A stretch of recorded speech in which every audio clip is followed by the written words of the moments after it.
तो सभी आप लोग जो टेस्ट दिए थे और ये लिखना हम लोग अभी सीख रहे हैं, तो क्वेश्चन में एक अप्लाइड क्वेश्चन हम दिए थे, बाकी सब नॉर्मल ही क्वेश्चन था।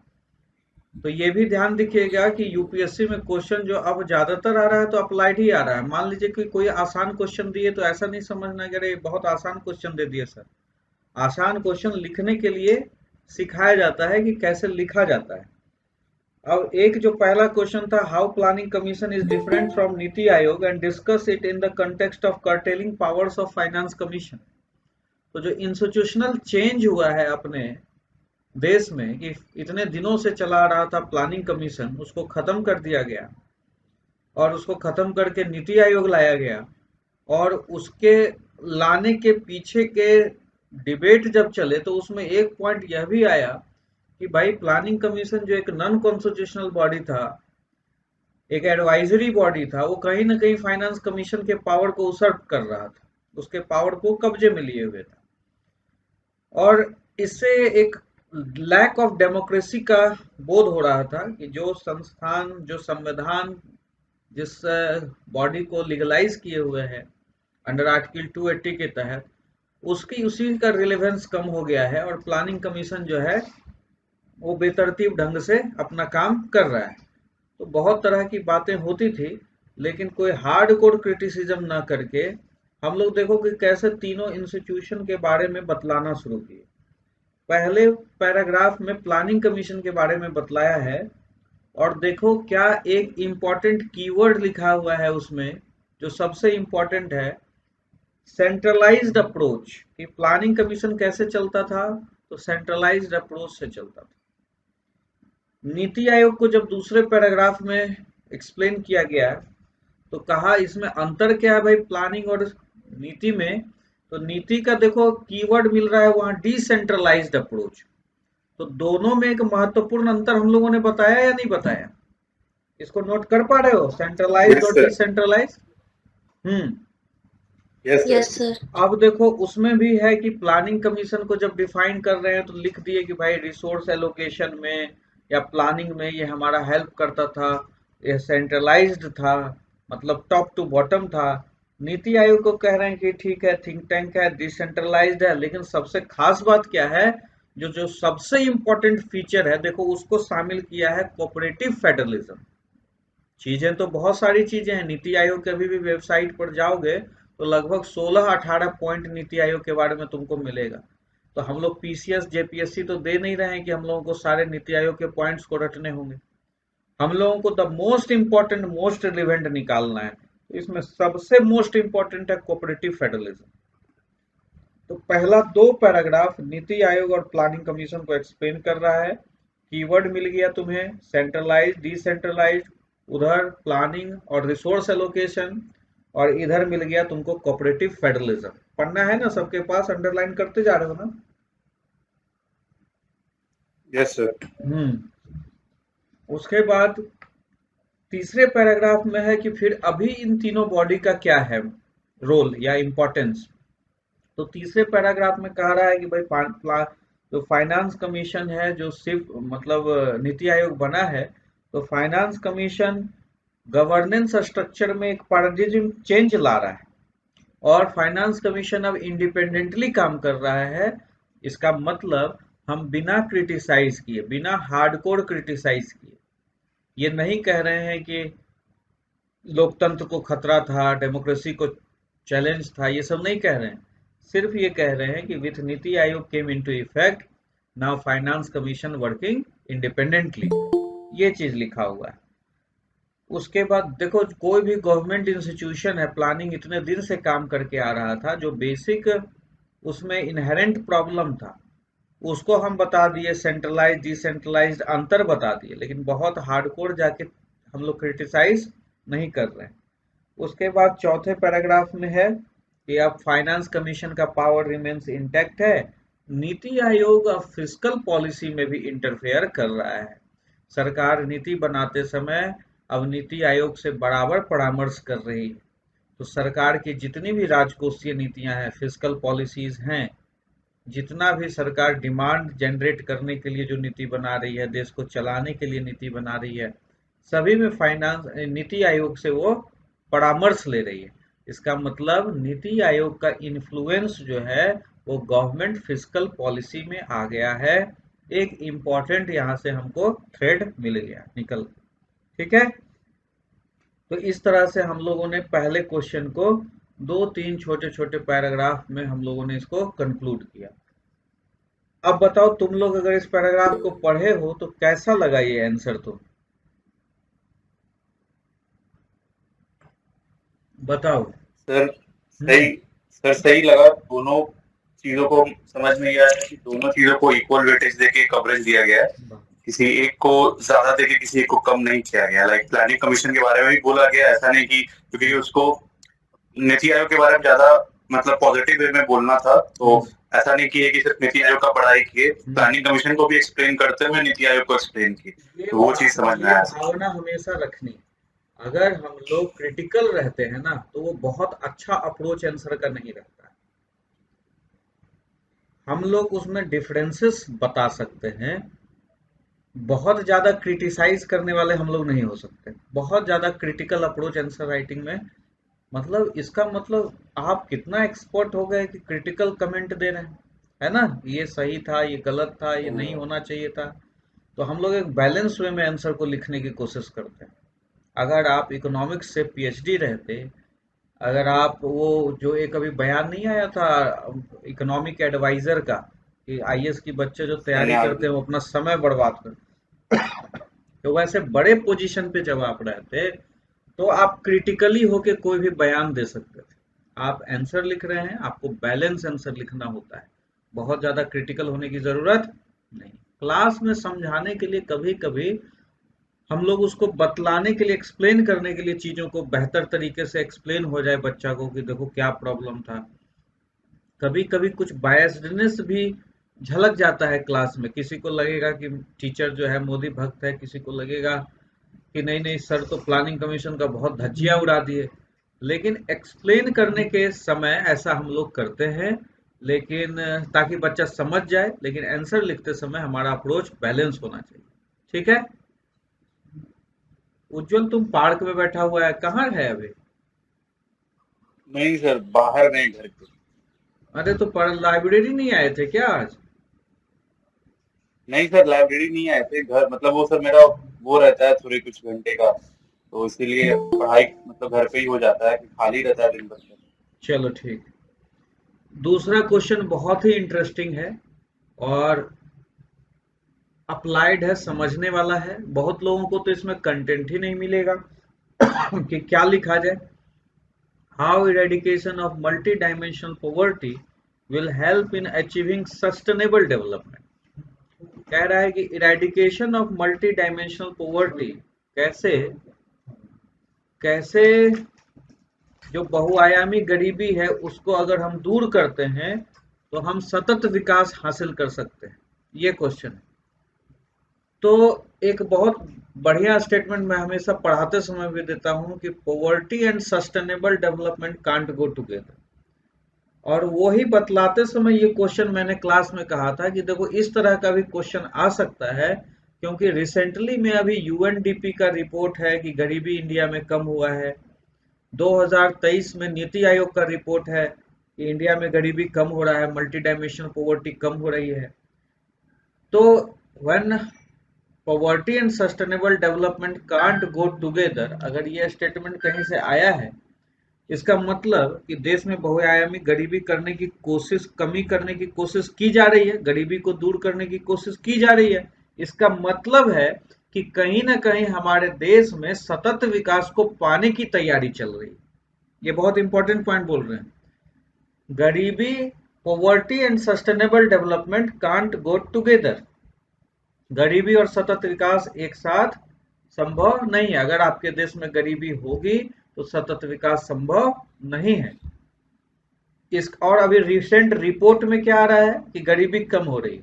इसका मतलब कि हमारे देश में सतत विकास हासिल हुआ है, इसका प्रयास किया गया है। तो अब इसको अगर ये चीज समझ लिए तो देखिए कि पॉइंट में एक्सप्लेनेशन करते समय कह रहा है कि मल्टी डायमेंशनल पॉवर्टी कम होने से पहले तो मल्टी डायमेंशनल पॉवर्टी का डाटा भी दे दिया गया एक जगह कि भाई नीति आयोग के रिपोर्ट के अनुसार से गरीबी कम हुई। उसके बाद हर एक स्टेटमेंट में देखिए कि बतलाया गया है कि मल्टी डायमेंशनल पॉवर्टी कम होने से क्या फर्क पड़ता है, किस चीज को ये प्रभावित करता है।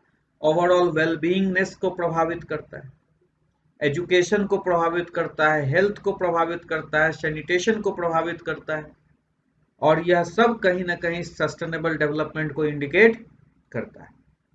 तो हम लोगों ने इन सब चीजों पर काम किया है। देखिए कह रहा है education, health care, housing, basic necessities, और कहता है कि मल्टी डायमेंशनल जो पॉवर्टी इरेडिकेट अगर आप करते हो तो it ultimately achieves human development. अगर सभी को इक्वल अपॉर्चुनिटी मिले, सभी को क्लीनलीनेस मिले, इन्वायरमेंट मिले, सैनिटेशन मिले, हाउसिंग मिले, इसका मतलब आपके देश में ह्यूमन डेवलपमेंट, मानव का विकास हो रहा है। और इसी तरह सारे पॉइंट्स को इम्फेसाइज करते हुए कि हम लोग मल्टी डायमेंशनल पॉवर्टी को इरेडिकेट करते हुए क्या क्या पा रहे हैं वो बतलाते हुए हम लोग आ जाते हैं सस्टेनेबल डेवलपमेंट गोल्स की तरफ। ये कृष्णा कौन ज्वाइन करना चाहता है, उसको तुम ज्वाइन नहीं कर रहे हो क्या?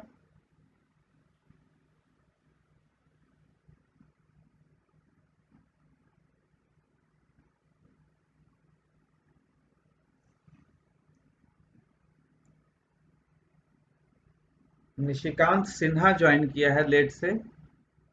तो इस पे ये फिर मल्टी डायमेंशनल पॉवर्टी इरेडिकेट करते करते हम क्या अचीव कर रहे हैं, और इसको ले जाकर हम लोग कहाँ पहुंच गए, सस्टेनेबल डेवलपमेंट गोल्स की तरफ। और कहते हैं कि सस्टेनेबल डेवलपमेंट गोल्स में क्या क्या है, तो दिखा दिए कि देखो कि गोल्स में क्या है कि नंबर 1 गोल जो है वो पॉवर्टी को इरेडिकेट करने के लिए बोल रहा है। नंबर 3 जो है वो कह रहा है गुड हेल्थ एंड वेलबींग को प्रमोट करना है। गोल 4 जो है वह क्वालिटी एजुकेशन की बात करता है, और गोल 10 जो है वह इनइक्वालिटी रिड्यूस करने की बात करता है। इसका मतलब हमारा पहला पैराग्राफ जो डेडिकेटेड था वह क्वेश्चन के अंडरस्टैंडिंग को इंटरप्रेट कर रहा है कि आखिर यह क्वेश्चन कहाँ से आया, क्यों पूछा गया। तो पूछा गया इसलिए कि हमें यह पता है कि poverty and sustainable development can't go together. तो हमें ultimately if we want to achieve sustainable development we want to reduce multi dimensional poverty. और फिर थ्रेड पकड़ा गया कि मल्टी डायमेंशनल पॉवर्टी को रिड्यूस करने से हमें मिलता क्या क्या है, वो चीज हम लोगों ने एक्सप्लेन कर दिया कि देखो ये अचीव हुआ, ये अचीव हुआ। उसके बाद फिर सस्टेनेबल डेवलपमेंट गोल्स को बतलाकर यह लिंक करता है कि देखिए कि हमारे गोल्स में भी ये सब शामिल है। इसका मतलब कि अगर हम मल्टी डायमेंशनल पॉवर्टी को खत्म करते हैं तो we will achieve sustainable development. और इस तरह से एक बहुत ही बेहतर लाइन लिखा हुआ है कि eradicating multi dimensional poverty is not only A moral imperative but also a strategic investment in sustainable development. Such a beautiful line कि यह मॉरल इंपेरेटिव नहीं है कि आप गरीबी दूर कर रहे हैं तो being a welfare government you are eradicating poverty, you are eradicating multi dimensional poverty. ऐसा ही नहीं है। बीइंग ए वेलफेयर गवर्नमेंट गरीबी दूर करने का काम तो आपका है ही, इसके साथ साथ it's a strategic investment in sustainable development. Long term में यह आपको सतत विकास देगा। यह एक सामरिक निवेश है, यह एक बहुत बड़ा निवेश है। तो गरीबी दूर करने का यह मतलब सिर्फ नहीं है कि अच्छा सरकार है, सरकार का काम है गरीबी दूर करना। मेरे भाई सरकार का काम तो है ही, गरीबी अगर जब तक रहेगी तब तक तुम्हारा सतत विकास संभव नहीं। तो इट्स ए स्ट्रैटेजिक इन्वेस्टमेंट। तो इतना अच्छा लाइन लिखा हुआ है। तो कंक्लूजन हमारा एक आध लाइन ऐसा लैंग्वेज हो, इतना बढ़िया लाइन हो जो कि आपकी पूरी भावनाओं को व्यक्त कर सके। कभी कभी इसमें लैंग्वेज भी इम्पोर्टेंट हो जाता है। टॉपर्स के कॉपी जब देखिएगा आप लोग, कुछ लोग उसको इम्पोर्टेंट लाइन को बॉक्स में डाल देते हैं, वो भी सही अप्रोच है। हेडिंग को बॉक्स में डालना, इम्पोर्टेंट लाइन को बॉक्स में डालना, ये सब चलता है। जितना ज्यादा प्रेजेंटेशन खेला हुआ रहेगा, आपका कॉपी दिखेगा लोगों को, उतना ही बढ़िया है। तो ऐसे इम्पोर्टेंट लाइन को आप अंडरलाइन कर सकते हैं, इसको बॉक्स में बना सकते हैं, फिर उसके नीचे आप कंक्लूड कर सकते हैं। बताओ ये क्वेश्चन का आंसर कैसा लगा आप लोगों को? मॉडल आंसर कैसा लगा? इसमें कोई चेंजेस, कोई सजेशन? बोलो वर्षा, सिद्दकी बोलो, निशिकांत बोलो, कैसा लगा ये? सही है सर। मॉडल आंसर पढ़े थे? पढ़े तो नहीं थे सर, अभी अभी देख लेंगे सर अभी। तो कैसे सही है, मतलब जब सर आप भेज सब बोले सही होगा, इसको, अभी रिकॉर्डिंग भी सर कर ले रहे हैं इसको, स्क्रीन रिकॉर्डिंग भी इसको ऑन कर लिए हैं सर, अभी इसको आगे देख भी लेंगे अभी।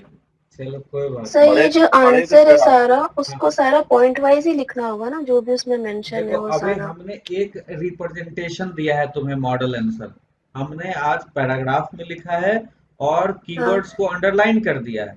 मैं इसी को जी, तुम्हें पॉइंट में भी लिख सकता हूँ। Okay sir. मोनोटोनस आंसर नहीं होना चाहिए। You need okay to sir. write some questions in paragraph form and some question in points and paragraph mix. Few questions अगर जल्दबाजी है तो आप पॉइंट्स में भी जा सकते हो, डिपेंड्स ऑन सिचुएशन, टाइम पे भी डिपेंड करता है। हम सब चीज में ओके सर। महारथी बनकर रहेंगे। पैराग्राफ में लिखेंगे, पैराग्राफ पॉइंट दोनों को मिलाकर लिख सकते हैं, और उसके बाद कभी कभी समय का अगर कमी है तो हम लोग पॉइंट में भी जा सकते हैं। ठीक है? यहाँ पर ओके सर। कंटेंट कुछ तुमको, ये 250 वर्ड्स में मैंने लिखा है। आप हाँ जब 250 270 वर्ड्स का होगा जब आप लिखेंगे तो ये तो थोड़ा सा मुझे कम्प्रिहेंसिव इसको बनाना था, तो थोड़ा सा आपको जी समझाने के लिए मैंने एक दो लाइन ज्यादा भी ऐड किया है। जब आप इसको लिखेंगे तो शॉर्ट हो जाएगा ये। एक आध लाइन आप सर। इधर और उधर कर सकते सर हैं। बीपीएससी में ऐसा होता है कि डायग्राम्स वो लोग मांगते हैं कि अगर सारे आंसर में अगर डायग्राम्स रहे हाँ तो। बिल्कुल, जहां जरूरत पड़े, जहां भी संभव हो, वहां पर डायग्राम बनेगा। अब यहाँ पर ओ, मल्टी डायमेंशनल पॉवर्टी वाला में तो कोई डायग्राम नहीं है, यहाँ नहीं डाटा करके, नहीं। यहाँ पर हमने ओके। डाटा दिया है और डाटा को अंडरलाइन कर दिया है। कुछ ओके सर। प्रेजेंटेशन आप डायग्राम के थ्रू कर सकते हैं, है ना? वो क्वेश्चन टू क्वेश्चन डिपेंड करेगा। ठीक, ओके सर। चलिए तीसरा क्वेश्चन है, how poverty has reduced in India, गरीबी कैसे कम हो गई? Discuss it in the context of recent UNDP Multidimensional Poverty Report and NITI Aayog 2023 report. दो रिपोर्ट में अभी जो हाल हाल में आया है उसमें यह देखा गया कि not only in India but few states like Jharkhand also eradicated poverty very fastly, बहुत तेजी से गरीबी कम हुई है। तो आखिर ये कैसे हो गया? पहले क्वेश्चन आपके यूपीएससी में आया हुआ है कि in spite of so many schemes why poverty has not been eradicated. दो बार आया हुआ है, एक बार इकोनॉमिक्स में, इंडियन इकोनॉमी में, एक बार इंडियन सोसाइटी में आया हुआ है। प्रीवियस ईयर देखेंगे तो आपको मिलेगा। मतलब उस समय हमारे लिए मुद्दा था कि गरीबी क्यों कम नहीं हो पा रही, इतनी सारी सरकारी योजनाएं चला रही है और गरीबी क्यों नहीं हो, कम नहीं हो पा रही। और यहाँ आपसे पूछ रहा है कि गरीबी कम कैसे हो गई, है ना? तो गरीबी कम क्यों नहीं हो पा रही थी, उसमें जो प्रॉब्लम था, एक तो था कि लीकेजेज का प्रॉब्लम था। सरकार कोई भी काम करती थी वहां लीकेज हो जाता था, करप्शन हो जाता था। दूसरा यह था अनबैलेंस्ड ग्रोथ, हम लोग बैलेंस ग्रोथ नहीं कर पा रहे थे। Majority of our people are were engaged in agriculture sector, और एग्रीकल्चर सेक्टर हमारा फ्लरिश नहीं कर रहा था। वहां पर इनकम पर कैपिटा इनकम कम है, कम थी, और जिसकी वजह से कृषि क्षेत्र में जो लोग लगे हुए थे उसी में ज्यादा गरीबी थी। तो एग्रीकल्चर जो नहीं फला फूला, जो नहीं डेवलप हुआ, वहां पर ज्यादा गरीबी थी। 2012 ऑनवर्ड्स भी फार्मर सुसाइड को देखकर आप कोरिलेट कर सकते हैं कि अगर सबसे ज्यादा सुसाइड हुआ तो वह भी फार्मिंग सेक्टर में हुआ। तो गरीबी थी इसलिए लोग मर रहे थे। दैट्स वाई उस समय ये क्वेश्चन पूछे जाते थे कि in spite of so many of schemes why poverty has not been eradicated. और अभी जब दो रिपोर्ट है आपके सामने जिसमें गरीबी कम होते हुए दिख रही है, तो क्वेश्चन पूछ रहा है कि भाई कैसे कम हो गई? तो कैसे कम हो गई का जवाब कोई देगा? कैसे कम हो गई गरीबी, बताइए। स्नेहा बताओ, गरीबी कैसे कम हो गई?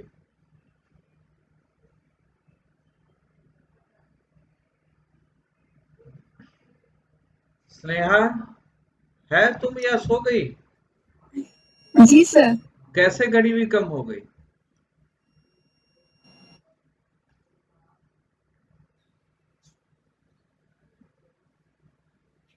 बताओ उज्जवल, तुम बताओ। सर इकोनॉमिक ग्रोथ होने के कारण अर्बनाइजेशन और इंक्रीज एजुकेशन और हेल्थ सेक्टर में सर्विसेज इंक्रीज होने के कारण ओवरऑल लोगों का गरीबी कम हुआ है किसको तुम और क्रेडिट, स्कीम्स के कारण अच्छा वो गवर्नमेंट एफर्ट्स के फैजल कारण। है या नहीं है फैजल? Yes sir. अरे मोदी जी को क्रेडिट दोगे या नहीं दोगे फैजल? नहीं सर। ये सबका साथ, सबका विकास, सबका प्रयास, ये कुछ काम आया है या नहीं आया है गरीबी दूर करने में?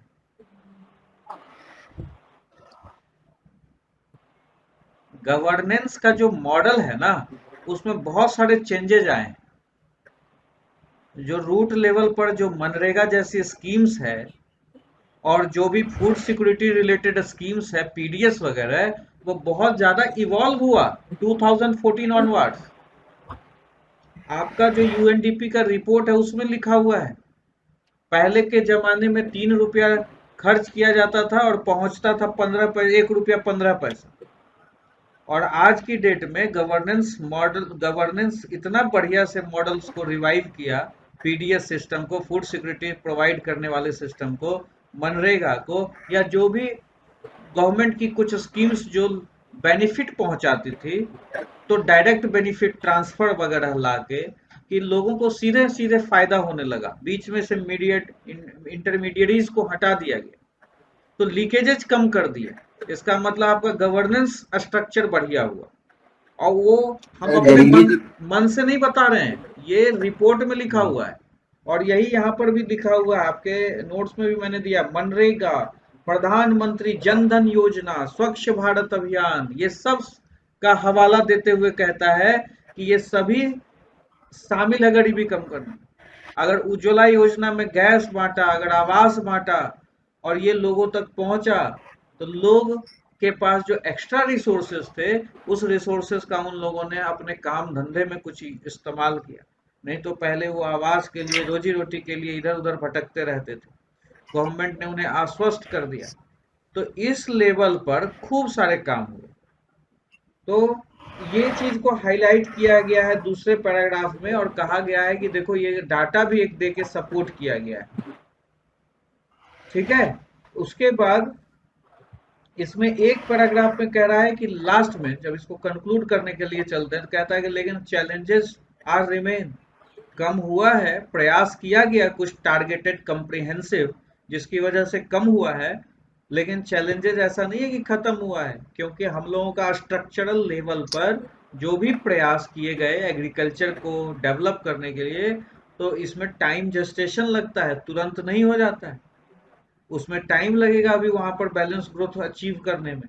तो challenges are remain in reaching remote and disadvantaged areas. अभी भी चैलेंजेस हैं कि रिमोट और डिसएडवांटेज्ड एरिया में इंक्लूसिव ग्रोथ संभव ना हो सके, इनइक्वालिटीज आर देयर। तो क्लाइमेट चेंज का भी दिया गया है कि क्लाइमेट चेंज और इन्वायरमेंटल डिग्रेडेशन भी एक फैक्टर है, ये सब भी चैलेंजेस हैं, इन सबको भी हमें टैकल करना पड़ेगा। तो कभी कभी कंक्लूजन में कुछ सजेशन दिए जाते हैं, या पॉवर्टी एक ऐसा मुद्दा है जिसपे 70 साल से काम चल रहा है, आगे भी काम चलेगा, इसका मतलब इसमें बहुत काम किया जाना बाकी है, इसमें अभी बहुत काम किया जा सकता है। तो इसको एक रिमेन चैलेंज बता के इसके सामने क्या क्या चुनौतियां हैं। तो अगर आप गरीबी पे ध्यान नहीं देंगे, तो आपका जो गरीब होगा वो भी इन्वायरमेंट पे ध्यान नहीं देगा। इसमें क्लाइमेट चेंज, इन्वायरमेंटल डिग्रेडेशन, सभी पॉवर्टी थ्रेट्स को बढ़ाते हैं। अगर क्लाइमेट चेंज हुआ, हम लोग उसके हिसाब से रिजेलिएंट क्रॉप्स नहीं डेवलप किए, तो हमारा फूड सिक्योरिटी का इश्यूज हो जाए। ठीक है। तो फूड सफिशियंसी जो हमारी है, वो फूड सफिशियंसी हमारी मेंटेन नहीं हो पाएगी। तो हमारे लिए बहुत सारे चैलेंजेस हैं। इसीलिए नीति आयोग क्लाइमेट जोन को आइडेंटिफाई करके हम लोग क्लाइमेट चेंज क्रॉप रिजेलिएंट बना रहे हैं, ताकि हमारे पास ऐसी फसलें हो जो एडवर्स क्लाइमेट में भी प्रोडक्टिविटी का कोई इश्यू उसमें ना आए। ठीक है, इस तरह से इस क्वेश्चन को हम लोगों ने डील किया है। उसके बाद जो लास्ट क्वेश्चन था वो बहुत ही सिंपल कंसेप्ट को समझने के लिए था, growth, development, inclusive growth, sustainable development. Sir इसके पहले वाले क्वेश्चन में माइक्रो फाइनेंस ये सब जो आप बोले थे मेंशन करने को, वो नहीं कर सकते क्या कौन से वाले क्वेश्चन? पॉवर्टी एलिगेशन के? हाँ, वो कर सकते हैं। ये एक्चुअली ये जो मॉडल आंसर हमने तैयार किया है ये यूपीएससी पॉइंट ऑफ व्यू से किया है, तो आपके पास तो डायमेंशंस बहुत सारे मैंने क्लास में दे दिए हैं। वो एक्चुअली अभी कुछ दिक्कतें आएगी जब तक आपका बैच सेपरेट नहीं होगा, नहीं तो फिर तो जेपीएससी का ओरिएंटेशन अलग हो जाता है। और आज रात में एक जेपीएससी का भी गूगल मीट डिस्कशन होगा, मैं वर्षा आपको भी भेज दूंगा। ठीक है, आपके कितना बजे? वो 9 PM से है, 9 बजे से, तो उसको आप सुनना, वो फायदा करेगा आपको। ठीक है, ओके तो सर। जो चौथा क्वेश्चन था उसमें जो मैं कंसेप्ट चेक करने के लिए आप लोगों को दिया था कि growth, development, inclusive growth, sustainable development के बारे में ये लोग कैसे समझते हैं। तो देखिए, अगर ग्रोथ लिख रहे हैं, growth, GDP, production, economic activities, अगर इन सब चीजों का जिक्र कर रहे हैं कि ये क्वांटिटेटिव होता है, तो कुछ और फर्दर एग्जांपल दीजिए। आप इंडिया का जीडीपी का ग्रोथ रेट बता दीजिए, आप एक ग्रोथ परसेंटेज क्या होता है वो बतला दीजिए। कुछ इस तरह का क्लैरिफिकेशन आपको, मतलब एलेबरेशन, क्लैरिफिकेशन है elaboration, you need to elaborate more on growth. उसके बाद डेवलपमेंट, तो डेवलपमेंट में क्वालिटेटिव की बात आती है, लेकिन यह एक ग्रोथ का ही एक एडवांस्ड वर्जन है। अप्रोच अलग है, गवर्नमेंट को ग्रोथ का देखने का नजरिया अलग है। यहाँ पर कुछ स्पॉन्सर्ड स्कीम्स की वजह से डेवलपमेंट को टारगेट किया जाता है, तो यहाँ भी कुछ एग्जांपल्स दे सकते हैं। इंक्लूसिव ग्रोथ में तो दुनिया भर का एग्जाम्पल है, आप तो देख ही रहे हैं, आप नाबार्ड भी पढ़ रहे हैं, आरआरबी भी पढ़ रहे हैं, या जनधन पढ़ रहे हैं, कहीं भी तो इंक्लूसिव ग्रोथ में भी दुनिया, माइक्रो फाइनेंस है, आपका इंडियन पोस्टल पेमेंट बैंक है। तो ये सब अभी जो आप इधर उधर आगे भी पढ़ रहे हैं, तो आपका अप्रोच बढ़ना चाहिए कि ये सारे प्रयास हम इंक्लूसिव ग्रोथ के लिए ही करते हैं। तो उसको डिफाइन करके आप कुछ एग्जाम्पल्स वगैरह दीजिए, एलेबरेशन चाहिए वहाँ पर। सस्टेनेबल डेवलपमेंट का डिफिनीशन आप दे सकते हैं, यहाँ पर आप यह जोड़ सकते हैं कि सतत विकास में एग्जाम्पल में दे सकते हैं, पॉवर्टी वाली चीज को यहाँ पर बता सकते हैं एक्स्ट्रा में अगर बताना चाहते हैं। सस्टेनेबल डेवलपमेंट अचीव तभी होगा जब हमारा गरीबी दूर होगा, इस तरह की कुछ बातें यहाँ पर कर सकते हैं। ठीक है, तो कंसेप्ट को दिमाग में, कॉन्शियस माइंड में हमेशा बना के रखना है। थॉट प्रोसेस तभी बनेगा तो किसी भी चीज को हम इंटरप्रेट करके बहुत सारे पॉइंट्स निकाल सकते हैं। इसके लिए डिस्कशन होना बहुत जरूरी है। आप लोग धनबाद ब्रांच वालों से मैं यही रिक्वेस्ट करूंगा कि आप लोग सेफ जोन में मत रहिए। गर्मी तो है, तो गर्मी है इसका मतलब थोड़ा ही ना कि घर में रहेंगे, सब लोग बाहर निकलते हैं। दिल्ली में यहाँ से ज्यादा टेम्परेचर है। आप लोग हिम्मत करिए, मेरा साथ दीजिए, घर से निकलिए और लाइब्रेरी में आकर पढ़िए, और फिर धीरे धीरे हम लोग इसको और ऊंचाइयों तक पहुंचाते हैं। सभी का एफर्ट रहेगा। और नेक्स्ट टेस्ट आप लोग तैयारी कीजिए, हम लोग नेक्स्ट टेस्ट का भी इसी तरह गूगल मीट कर लेंगे। ठीक है सर, नेक्स्ट जो टेस्ट होगा सर संडे को, किस लेवल का क्वेश्चन रहेगा सर? उसमें एक अप्लाइड, एक या दो अप्लाइड दे दूंगा और 2 आपको नॉर्मल क्वेश्चन दे दूंगा। उसमें यह भी ध्यान रखूंगा कि कम से कम 15 अगर फैक्चुअल एमसीक्यू होता है तो 15 थोड़ा स्टेटमेंट वाला एमसीक्यू रहे। ठीक है सर, स्टेटमेंट वाला एमसीक्यू जैसे कि स्टेटमेंट वाला मतलब एक असर्शन रीजन, असर्शन रीजनिंग नहीं दूंगा, अब वो यूपीएससी का सब्जेक्ट मैटर नहीं रह गया। स्टेटमेंट वाले दूंगा कि 1 2 3 ऐसा स्टेटमेंट दे दूंगा कि 1 2 सही है, 2 3 सही है, या 1 2 3 तीनों सही है, या नन ऑफ द, इस तरह का। और फैक्चुअल का मतलब जिस तरह से, हाँ बोलो सर। लास्ट ईयर 2023 में एक्चुअली बहुत ज्यादा असर्शन रीजनिंग क्वेश्चन दिया था सर, इकोनॉमिक्स से भी, 7 लाइक फ्यूचर में भी स्कोप हो सके।